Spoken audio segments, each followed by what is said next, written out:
लेकर के बड़ा खुलासा एसआईटी की तरफ से किया गया है और ये खुलासा एसआईटी की जांच में आरोपी ड्राइवर का कबूलनामा भी सामने आया है। छुट्टी और व्यवहार को लेकर के ईओ से विवाद की बात कही जा रही है। डेहरी से पटना जाने के दौरान विमल और ड्राइवर के बीच बहस हुई थी। गुस्से में ड्राइवर ने ईओ पर रॉड से हमला किया। सिर पर वार से ईओ विमल कुमार बेहोश हो गए। बेहोश ईओ विमल कुमार पर गाड़ी चढ़ा दी। ईओ विमल को सड़क किनारे गड्ढे में डाला। आरोपी ड्राइवर मिथिलेश कुमार गिरफ्तार है। बारूण थाना में कांड संख्या 312-26 दर्ज किया गया था। संजय कुमार सिन्हा हमारे साथ फोन लाइन पर है, न्यूज 18 संवाददाता। संजय, ड्राइवर का जो कबूलनामा सामने आया है वो क्या कह रहा है? जी, ईओ विमल कुमार की हत्या के बाद एसआईटी का एक गठन किया गया था, जिसका नेतृत्व औरंगाबाद एसपी उपेंद्र नाथ वर्मा के हाथों सौंपा गया था, जिम्मे सौंपा गया था और 7 सदस्यीय टीम गठित की गई थी, जिसमें रोहतास और औरंगाबाद के एसडीपीओ रैंक के अधिकारी और सर्किल इंस्पेक्टर रैंक के अधिकारी शामिल थे। उन्होंने जांच रिपोर्ट सौंपी है। फिलहाल जो अब तक की जांच है, उस जांच रिपोर्ट के आधार को औरंगाबाद एसपी ने मीडिया के साथ शेयर किया है। उसमें बताया गया है कि जो पोस्टमार्टम रिपोर्ट जो आया है और जो इंजरी रिपोर्ट आया है, दोनों में समानता पाई जा रही है। और दूसरी बात यह भी उन्होंने जिक्र किया है, विज्ञप्ति जो जारी की है उसमें जिक्र किया है कि जो ड्राइवर है उसने जो स्वीकारोक्ति बयान जो दिया है, उसमें जो मिथिलेश कुमार ड्राइवर है उसने छुट्टी नहीं मिलने और काम के अत्यधिक दबाव की वजह से इस घटना को अंजाम देने की वजह बताई है और बहुत ही विभत्स तरीके से, बुरे तरीके से ईओ विमल कुमार की हत्या कर दी है। जी, चलिए, शुक्रिया इस अपडेट के लिए आपका।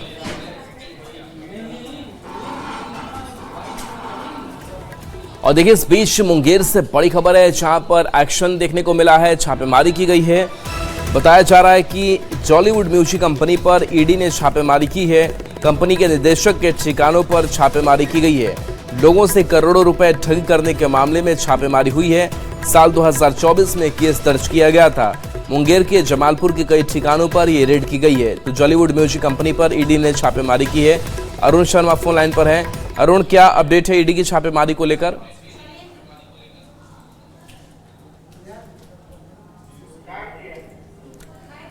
तो जॉलीवुड म्यूजिक कंपनी पर ईडी की छापेमारी हुई है। कंपनी के निदेशक के ठिकानों पर ईडी की टीम ने छापेमारी की है।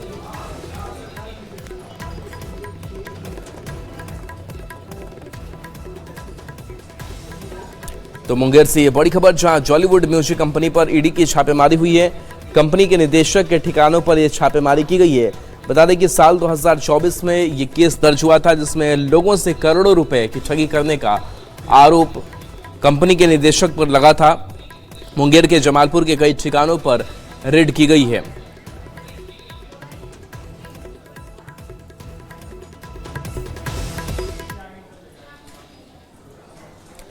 और देखिए, दीपक प्रकाश को लेकर के बड़ी खबर है। दीपक प्रकाश आज जो है वो शपथ लेने वाले हैं, एमएलसी पद की शपथ लेंगे।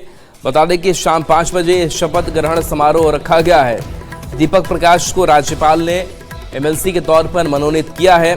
बता दें कि पंचायती राज विभाग के मंत्री दीपक प्रकाश हैं। हालांकि उनको लेकर के कई जब सवाल उठे, देवेश कुमार ने इस्तीफा दिया, सीट खाली हुई और उसके बाद से उनका मनोनयन हुआ और आज शपथ है। शैलेंद्र फोन लाइन पर है। शैलेंद्र, आज एमएलसी पद की शपथ लेंगे दीपक प्रकाश, क्या कार्यक्रम रखा गया है? हाँ बिल्कुल, देखिए शाम 5 बजे शपथ ग्रहण समारोह रखा गया है बिहार विधान परिषद में।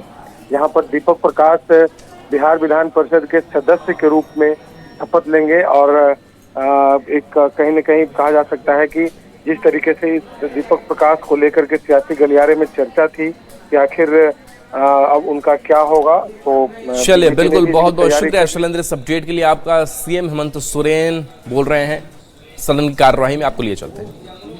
आज के कारण 15 छात्रों की मृत्यु की घटना से मैं मर्माहत हूँ। मैं तमाम दिवंगत आत्माओं के प्रति अपनी श्रद्धा सुमन अर्पित करता हूँ। माननीय नेता प्रतिपक्ष श्री बाबूलाल मरांडी जी।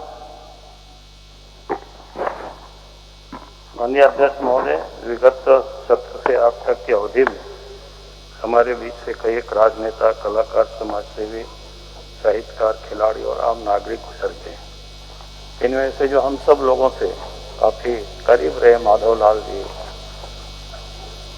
झारखंड सरकार में मंत्री भी थे और मैं समझता हूँ काफी सहज, सरल और विभाग के वो धनी रहे। पाकुड़ से वेनी गोस्ता जी विधायक थे,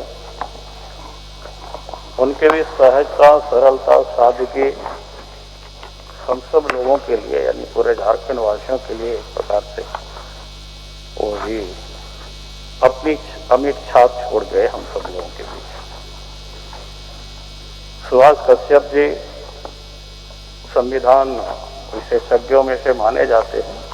उनसे व्यक्तिगत रूप से कई एक बार अवसरों पर मिलने का सौभाग्य प्राप्त हुआ और मैंने देखा कि व्यक्ति बिल्कुल स्पष्ट रूप से वो बताते थे, अगर किसी और को किसी मुद्दों में उन्होंने सजेशन दिया तो भी बताते थे कि मैंने इस मुद्दों पर आपके अपोनेंट को मैंने पूरी सलाह दे चुका हूं, इसलिए मैं इस पर नहीं कर सकता हूं। तो इस प्रकार के व्यक्ति बहुत ही विरले होते थे।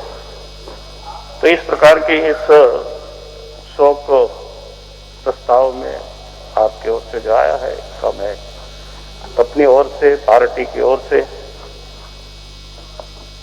अपनी संवेदना व्यक्त करता हूं और परमात्मा से यही प्रार्थना है कि उनकी आत्मा को शांति मिले और साथ ही उन सब के परिवारों को एक ताकत और एक संबल दे। बहुत बहुत धन्यवाद। माननीय सदस्य राजेश कच्छप जी। अध्यक्ष महोदय, विगत सत्र से अब तक की अवधि में हमारे बीच से कई राजनेता, कलाकार, समाजसेवी, साहित्यकार, खिलाड़ी और आम नागरिक गुजर गए। इनमें से प्रमुख रूप से हमारे बीच नहीं रहने वाले माधवलाल सिंह, मन्नान मलिक जी, डॉक्टर जीवाई पाटिल जी, बेनी प्रसाद। और देखिए, बिहार में जो सफाई कर्मी हड़ताल पर थे, उन्होंने अपना हड़ताल वापस ले लिया है। नीतीश मिश्रा मंत्री से बातचीत हुई है, इसके बाद सरकार ने भी आश्वस्त किया और बिहार के नगर निगम और नगर परिषद में जारी सफाई कर्मियों की हड़ताल खत्म हो गई है। हड़ताल के 8वें दिन नगर विकास मंत्री नीतीश मिश्रा की पहल पर सफाई कर्मचारी संघ के नेताओं की बैठक हुई। सफाई कर्मियों की मांगों पर विचार के बाद हड़ताल खत्म हो गई है। सफाई कर्मियों की ज्यादातर मांगें मान ली गई है, कुछ और मांगों को कैबिनेट में रखा जाएगा। हड़ताल खत्म करने के ऐलान के बाद सफाई कर्मचारी संघ के नेताओं ने कहा कि आज से ही बिहार में सफाई शुरू हो जाएगी और जल्द ही सभी शहरों को साफ कर दिया जाएगा। सरकार की ओर से भरोसा दिलाया गया है कि सफाई कर्मियों की मांगों का ध्यान रखा जाएगा। आउटसोर्स पर बहाल कर्मचारियों को छुट्टी से लेकर ग्रेच्युटी तक और वेतन तक अस्थायी कर्मचारी की तरह दी जाएगी। रिटायरमेंट के बाद की भी सुविधा दी जाएगी। साथ ही पहली बार आउटसोर्स सफाई कर्मचारियों को बोनस देने पर भी सहमति बनी है। अब मंत्री जी साथ में खड़े हैं और जब इन्होंने कहा है कि नगर निकाय में काम करने वाले जो सफाई कर्मी हैं और जो आउटसोर्स कर्मी हैं, उन सभी का कल्याण के लिए सरकार वचनबद्ध है। और जो दैनिक के लिए जो इन्होंने अभी एक कदम उठाया है, समेकित वेतनमान में उनको कन्वर्ट करके उनको छुट्टी से लेकर ग्रेच्युटी से लेकर के सब सुविधाएं उनको दी जाएंगी as good as permanent. Retire करेंगे उसके बाद उनको रिटायरल बेनिफिट मिलेगा। नहीं 2 मिनट सुन लीजिए, बात करना है तो पूरा कर लीजिए। आउटसोर्स कर्मियों के बारे में एक अद्भुत निर्णय है कि उनको उनका वेतन उनके अकाउंट में जाएगा। वो उनको बोनस, जो कंसेप्ट नहीं था आज तक, ये कंसेप्ट डेवलप हुआ कि आउटसोर्स कर्मियों को बोनस भी मिलेगा। तो सरकार इसमें कदम बढ़ा रही है और ड्राइवर जो काम करते हैं वो उनको गाड़ी खराब होने के नाम पर जो ब्लैकमेलिंग है वो सब बंद किया गया, उनको लगातार वेतन मिलेगा। तो अद्भुत हुआ है निर्णय। मजदूर के पक्ष में माननीय मंत्री जी के द्वारा सारी बातें रख दी गई है और उसका जिम्मेवारी माननीय प्रधान सचिव जी के जिम्मे है। वो पत्रों निर्गत आदेश निर्गत अभी कुछ देर के अंदर करेंगे। माननीय मंत्री जी ने मंत्री से हटकर मानवता का ख्याल किया। ये सफाई कब से शुरू हो जाएगा? सफाई हम अभी जहाँ से जाएंगे बैठक करेंगे, निश्चित रूप से रात्रि दिन मिला के सारे शहर को, बिहार राज्य के गंदगी को हटाने का काम करेंगे। साथियों का जिन्होंने हम पर विश्वास किया और जो इनकी मांगे थी, हमने तो संकल्प, जब हमारे आदरणीय प्रधानमंत्री जी ही स्वच्छता कर्मियों का इतना सम्मान करते हैं तो हम सबका दायित्व बनता है कि जो समाज में सफाई का काम करते हैं, हमारे शहर को साफ सुथरा रखते हैं, उनके कल्याण के लिए, उनके वेलफेयर के लिए हमको जो भी निर्णय लेने होंगे वो निर्णय हम लेंगे। बहुत सारे पर हमने अभी सहमति दी है।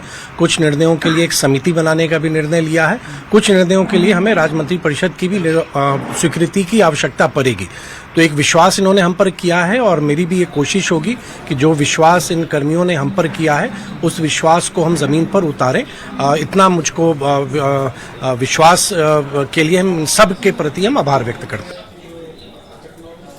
और देखिए, गोपालगंज से बड़ी खबर है जहां पर जेडीयू एमएलए को गुस्सा आ गया। थानाध्यक्ष पर वो भड़क उठे। इसके साथ साथ जेई पर भी वो भड़के कि आखिर बिजली का कनेक्शन लोगों तक क्यों नहीं पहुंचाया जा रहा है, वो बिजली कनेक्शन समय पर क्यों नहीं दिया जा रहा है। तो बरौली थाना पुलिस पर एमएलए भड़क उठे। लोगों की शिकायत नहीं सुनने का आरोप था। एसपी का निर्देश भी एसएचओ नहीं मानते हैं। जेडीयू एमएलए मंजीत सिंह ने जमकर क्लास लगाई। बिजली विभाग के जेई को भी फटकारा। बिजली कनेक्शन नहीं देने पर भड़के।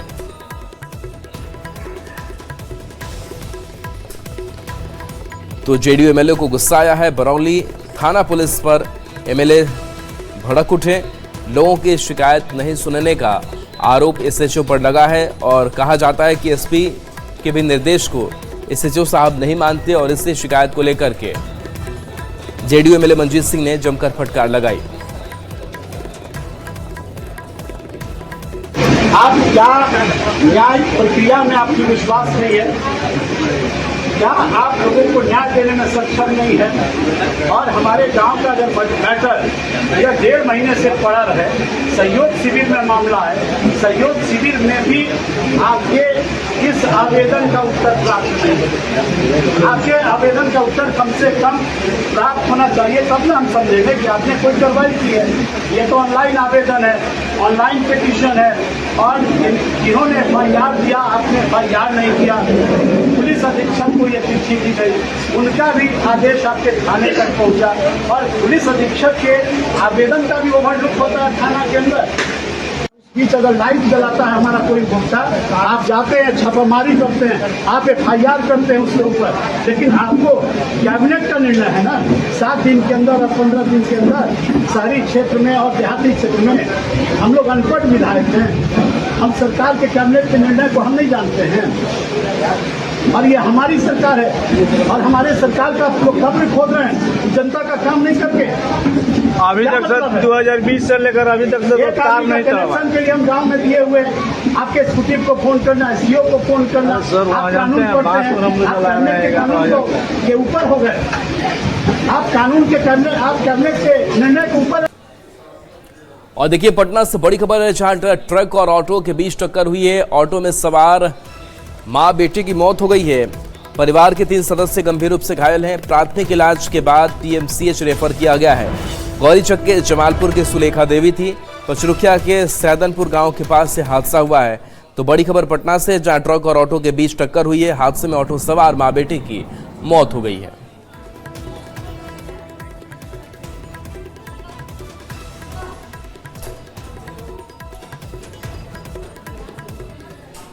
खबर सीतामढ़ी से है जहां पर जल जमाव को लेकर के लोगों का गुस्सा फूट पड़ा है, क्योंकि लगातार हो रही बारिश और बारिश के बाद से जल मग्न इलाका, लोगों को आने जाने में परेशानी, जिससे नाराज लोगों ने गौशाला चौक पर सड़क जाम कर जोरदार प्रदर्शन किया।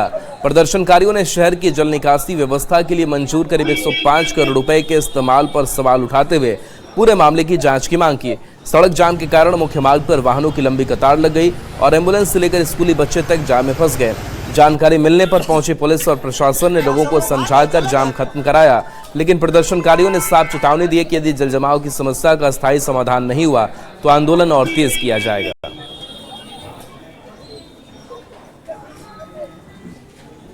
निगम में हो रहा है और उस काम में स्टैंडिंग कमेटी में हम नहीं है। मतलब नगर निगम के न नगर आयुक्त है, न मेयर है, न उप मेयर है, न वार्ड पार्षद, किसी को नहीं रखी इस वक्त सरकार ने।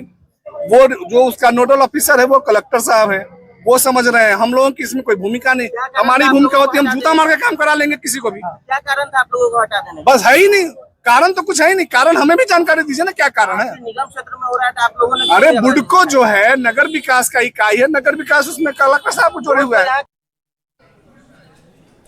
खबर बगहा से है, जहां पर लगातार हो रही बारिश के बाद से नदियों का जलस्तर बढ़ गया है और ऐसे में खबर सामने आ रही कि एक लड़का जो है वो भी इस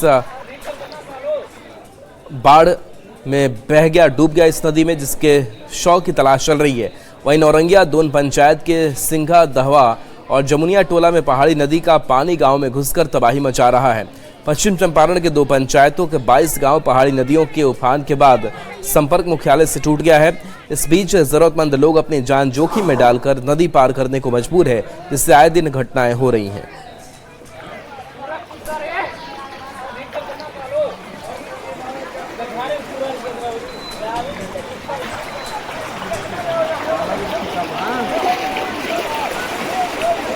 और देखिए, 3 राज्यों में मौसम विभाग की तरफ से अलर्ट जारी किया गया है, जिसमें दिल्ली एनसीआर भी शामिल है और दिल्ली एनसीआर के गुरुग्राम और इसके साथ दिल्ली में भारी बारिश की संभावना है। कॉर्पोरेट कर्मचारियों को WFH की सलाह दी गई है। गुरुग्राम पुलिस की बड़ी एडवाइजरी भी सामने आई है, जहां दिल्ली एनसीआर समेत हरियाणा, उत्तर प्रदेश और राजस्थान के कई इलाकों में मौसम ने करवट ली है। मौसम विभाग के अनुसार दिल्ली एनसीआर के साथ हरियाणा में हल्की आंधी, बिजली चमकने और मध्यम बारिश की संभावना है। वहीं उत्तर प्रदेश और राजस्थान में भी गरज चमक के साथ बारिश के आसार हैं। लोगों को खराब मौसम के दौरान सतर्क रहने की सलाह दी गई है। गुड़गांव का विकास बह रहा है। दिल्ली में लगातार हो रही है झमाझम बारिश। इस वक्त मेरी मौजूदगी है दिल्ली के कनॉट प्लेस में और यहाँ अगर हम आपको तस्वीरें दिखाएं तो बेहद तेज बारिश इस वक्त हो रही है। वो लोग जो मेट्रो से बाहर निकल रहे हैं या तो छतरियों के साथ निकल रहे हैं या भागते हुए नजर आ रहे हैं। रात से ही दिल्ली में अगर बात की जाए तो तेज बारिश चल रही है। इस वक्त की अगर बात करें तो ऑरेंज अलर्ट दिल्ली में दिया गया है, यानी कि अगले 2 से 4 घंटे इसी तरीके से बारिश जो है वो होती रहेगी। इसीलिए अगर आप घर से बाहर निकल रहे हैं तो मौसम जरूर देखकर बाहर निकलें और इससे ट्रैफिक पर भी असर पड़ सकता है, ट्रैफिक भी स्लो हो सकता है। इसके साथ ही एयरपोर्ट की तरफ से भी ये जानकारी दी गई है कि मौसम खराब होने की वजह से फ्लाइट्स में डिले हो सकते हैं। ऐसे में टाइम को कंफर्म करके ही निकले। तस्वीरें आपको कनॉट प्लेस की दिखा रहे हैं, जहां पर इस वक्त झमाझम बारिश है। मौसम विभाग का कहना है कि बारिश आने वाले दिनों में भी कुछ इसी तरीके से जारी रह सकती है और ऐसे में तकरीबन 1 हफ्ते इसी तरीके की बारिश का अनुमान जो है वो मौसम विभाग की तरफ से लगाया गया है। बताया गया कि अगले 4-5 दिन कमोवेश इसी तरीके का मौसम रहने वाला है। इसलिए जब घर से निकले तो बारिश के लिए तैयार होकर ही निकले। कैमरा पर्सन निजाम अंसारी के साथ प्रियंका कांडपाल, न्यूज़ 18 इंडिया, दिल्ली। और देखिए, गुरुग्राम में लगातार हो रही बारिश के बाद से हालात जो है वो काफी बिगड़े हुए नजर आ रहे हैं। चारों तरफ पानी पानी है और ऐसे में लोगों को आने जाने में परेशानी हो रही है। तस्वीर आपको देखिए, जो आधी से ज्यादा एक कार जो है वो डूबी हुई नजर आ रही है और गुरुग्राम में तेज बारिश की वजह से सड़कों पर पानी भरने से लंबा ट्रैफिक जाम लगने लगा है। कई किलोमीटर तक गाड़ियों की लंबी कतार लगी। अगर किसी सड़क पर जाम नहीं है तो पानी इतना है कि उसके बीच से गुजरने का मतलब उसमें फंसना ही है। इन हालातों को देखते हुए गुरुग्राम पुलिस ने निजी कंपनियों से अपील की है कि वो कर्मचारियों को वर्क फ्रॉम होम की सुविधा दें। इसके साथ ही पुलिस ने कर्मचारियों को वर्क फ्रॉम होम देने के लिए एडवाइजरी भी जारी कर दी है। गुरुग्राम में देर रात से अब तक 90 मिलीमीटर बारिश दर्ज की गई है, जिससे शहर के कई इलाकों में जलभराव हो गया है। प्रशासन हालात पर नजर रखे हुए है।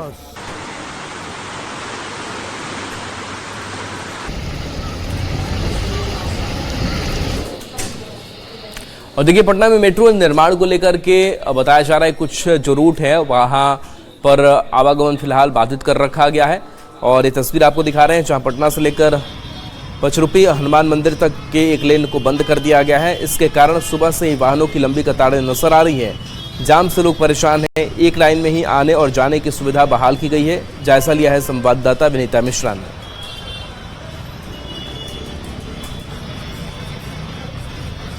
निर्माण कार्य राजधानी पटना में तेज गति से हो, उसके मद्देनजर यातायात में बदलाव किया जा रहा है।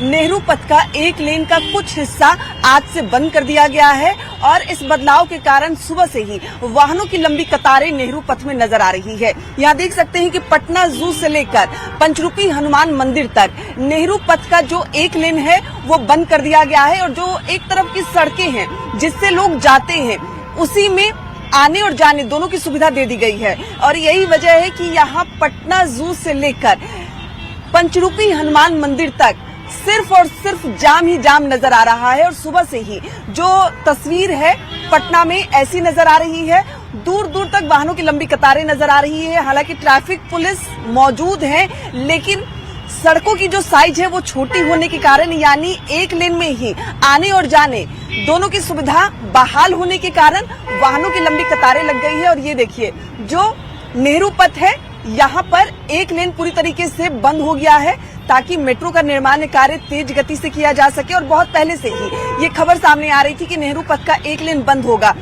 बिहार के मुख्यमंत्री सम्राट चौधरी ने बैठक की थी। उन्होंने साफ तौर पे कहा था कि मेट्रो का निर्माण कार्य कराना हमारे लिए जितनी बड़ी प्रमुखता है, आम लोगों का आवागमन सुचारू रूप से हो वो भी हमारा दायित्व बनता है। और उसके लिए वैकल्पिक मार्ग भी बनाए जाएंगे। हालांकि अभी वैकल्पिक मार्ग तैयार तो नहीं किए गए हैं, लेकिन यहाँ देख सकते हैं कि ये देखिए, जो पटना जू से ये जो सड़क जाती है आगे की ओर, यानी ये एक लेन का सड़क है और इसे ही आने और जाने दोनों के लिए इस्तेमाल किया जा रहा है। यानी एक तरफ उस तरफ का जो मार्ग है पूरी तरीके से मेट्रो के लिए बंद कर दिया गया है। और यही वजह है कि सुबह से ही जो वाहनों की लंबी कतारें हैं वो नजर आ रही है। एक तरफ की सड़क पूरी तरीके से बैरिकेड कर दी गई है, मेट्रो का निर्माण कार्य वहां तेज किया जाएगा। और दूसरी तरफ यहाँ देख सकते हैं कि आने और जाने के लिए ये जो एक लेन है जिधर पंचरूपी हनुमान मंदिर है उसी का इस्तेमाल हो रहा है। यही वजह है कि सुबह से ही वाहनों की लंबी कतारें और जाम से लोग परेशान नेहरू पथ में नजर आ रहे हैं, क्योंकि सुबह से ही जो वैकल्पिक मार्ग है अभी वो उपलब्ध नहीं कराई गई है। और ऐसे में नेहरू पथ पर जो दबाव है वो अधिक बढ़ गया है और लोग लंबे जाम में फंसे हुए नजर आ रहे हैं। कैमरामैन सुबोध के साथ विनीता मिश्रा, न्यूज 18 पटना। अब बात उस मधुबनी के मिल की जो करीब 3 दशक से बंद पड़ा हुआ और एक बार फिर से उसके चालू होने की उम्मीद जगी है। और इस उम्मीद के साथ साथ बताया जा रहा है कि मधुबनी के विधायक माधव आनंद ने दावा किया है कि 20 नवंबर को प्रधानमंत्री नरेंद्र मोदी चीनी मिल के पुनरुद्धार की आधारशिला रखेंगे। विधायक के मुताबिक 347 करोड़ रुपए की लागत से सकरी चीनी मिल को दोबारा चालू किया जाएगा। इसके शुरू होने से करीब 5000 लोगों को रोजगार मिलेगा, हजारों गन्ना किसानों को अपनी फसल का बाजार मिलेगा और मिथिलांचल में एक बार फिर से गन्ने की खेती को नई रफ्तार मिलेगी। वासियों को जो है वो मिलता रहा है, भले वो दरभंगा में पड़ता है, लेकिन वास्तविक रूप से देखा जाए तो लाभ जो है मधुबनी वासियों को भी मिलता है। पुनः एक बार सफलता मिली जब सम्राट चौधरी जी के नेतृत्व में नई सरकार बनी। और 3 दिन पहले ही हम तो लगातार सदन में इस बार के सत्र में भी सकरी चीनी मिल की भी बात की है, लोहट चीनी मिल की जो बकाया है उसकी भी बात मैंने की। और सरकार के माध्यम से कैबिनेट का अप्रूवल भी आ गया कि सकरी और रैयाम दोनों चीनी मिलें में सोचा। प्रधानमंत्री को लिख के भेज दिया हूँ। और इस लड़ाई में, इस हमारे काम में सिर्फ प्रधानमंत्री का ही नहीं, कोई भी नहीं, अमित शाह जी को नहीं, तत्कालीन मुख्यमंत्री सम्राट जी को ही नहीं, गन्ना मंत्री जी को ही नहीं, बल्कि हमारे जो प्रेस मीडिया के लोग हैं उन सारे लोग भी बधाई पात्र है। हमारी जो विधानसभा चुनाव के दरमियान से जो इस आंदोलन में उन लोगों ने जो भूमिका निभाई है सकारात्मक, और सरकार का ध्यान इन बंद मिलों को चालू करने और हमारी मांगों को बहुत प्रमुखता से रखने का काम किया। अब बात बिहार के कटिहार के उस बेटी की जिसने एक बड़े उद्यमिता की मिसाल पेश की है और उसने बताया कि किस तरीके से रोजगार को बढ़ाया जा सकता है। युवा महिला उद्यमी मीशा सिंह को फिशरी लॉजिस्टिक के क्षेत्र में नवाचार के लिए 15 अगस्त के अवसर पर राष्ट्रपति भवन से विशेष निमंत्रण मिला है। कृषि की पढ़ाई करने वाली मीशा ने मछली परिवहन और कोल्ड चेन के क्षेत्र में एक नया मॉडल विकसित कर अपनी अलग पहचान बनाई है। इस उपलब्धि के साथ वह इस श्रेणी में सम्मानित होने वाले बिहार की एकमात्र महिला युवा उद्यमी बनी है। मीशा की सफलता से परिवार के साथ साथ पूरा कटिहार गौरवान्वित है। उनकी यह उपलब्धि न केवल बिहार बल्कि देश भर की बेटियों के लिए संदेश है कि नए विचार, दृढ़ संकल्प के दम पर किसी भी क्षेत्र में नई पहचान बनाई जा सकती है। फैसिलिटी में पहले से काम कर रहे हैं, उसी के सम्मान में हमें राष्ट्रपति भवन से आमंत्रण मिला है 15 अगस्त में शामिल होने के लिए।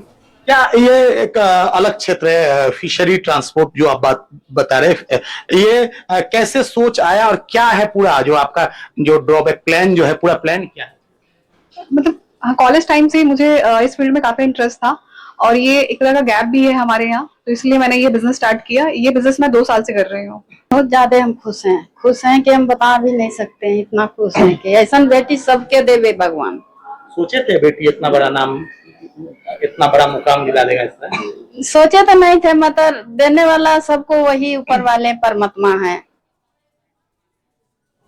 सरकार की सख्ती के बाद से मेटा जो है अब अपनी गलतियों पर काम कर रहा है, उसको सुधार करने की बात कह रहा है और बताया जा रहा है कि मेटा बैकफुट पर है और उसने बच्चों से संबंधित आपत्तिजनक कंटेंट और एक खास तरह की पोस्ट को बूस्ट करने के लिए माफी मांगी। मेटा के अलग अलग प्लेटफॉर्म के पॉलिसी हेड्स की सरकार के साथ आज भी बैठक है, जिसका फोकस मेटा के एल्गोरिदम और कंटेंट मॉडरेशन सिस्टम पर रहेगा।